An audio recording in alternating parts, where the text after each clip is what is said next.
Synchronizing your lights with music is a really great way of creating a fully immersive and professional looking light show. The Wolfmix has several methods that you can use to achieve this. If we jump into the color effects, and let's just turn it all on with a simple color effect. Trigger something like this so that we've got a very obvious transition between colors. If I tap the speed encoder, we'll go into tempo mode. We can see the tempo up here, so we're at 120 beats per minute, and there's a change every 1 beat. If I hold shift and turn this encoder, I can tweak the BPM, or I can tap the tempo. So you'll see as I do this, the lights now change on every single beat. Doesn't have to be on every single beat though, we could do once every 2 beats.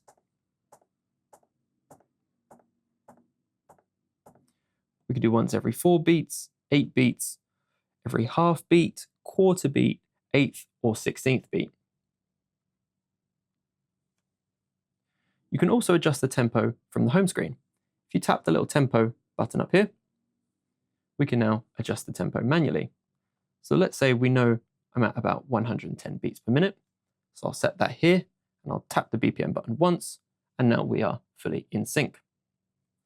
We can also jog the effect backwards or forwards by turning the encoder. When music break is on, the effect will stop whenever a break in the music is detected.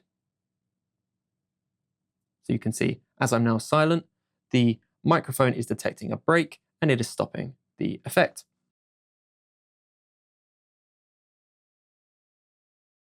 We can also use pulse mode. So if I tap in the encoder now, I'm going to set this speed down to 0% to get the most clear type of effect. So now this is going to be using the built-in microphone, and it's going to be listening for audio pulses. So once a pulse is detected above a certain threshold, which you can set in the settings, the effect will jump to the next point. So allow me to demonstrate.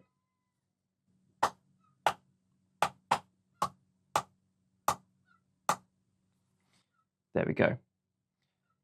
If you connect a line input to the back of your Wolfmix, the line input will take priority over the microphone. It's also possible to synchronize your tempo externally. So we can do this in a few different ways, but let's start by looking at the options in WTools. So here we have 2 options. We have Ableton Link and OS2L. So these are 2 common protocols that are used in a lot of DJ software and music DAWs. So we'll demonstrate this using Ableton Link and Virtual DJ. First of all, I'm going to jump into Virtual DJ. So you can see we've got the Ableton Link effect up here, and it's already triggered. If I now play the song, I can adjust the tempo. So I'm going to bring this up to the maximum 138.88.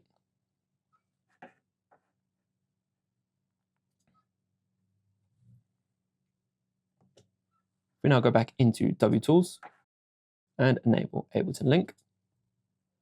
We can see it's already been detected and the tempo is being read here. If you take a look at the Wolfmix, you can see the tempo has already been adjusted. So let's see what happens as I bring the speed down in Virtual DJ.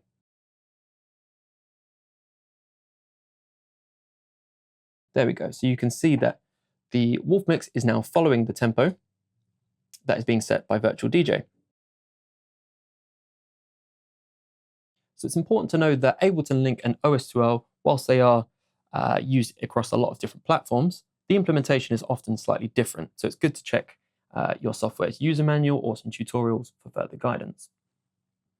If you want to synchronize externally using hardware, you can use the USB-A port to synchronize via MIDI Clock.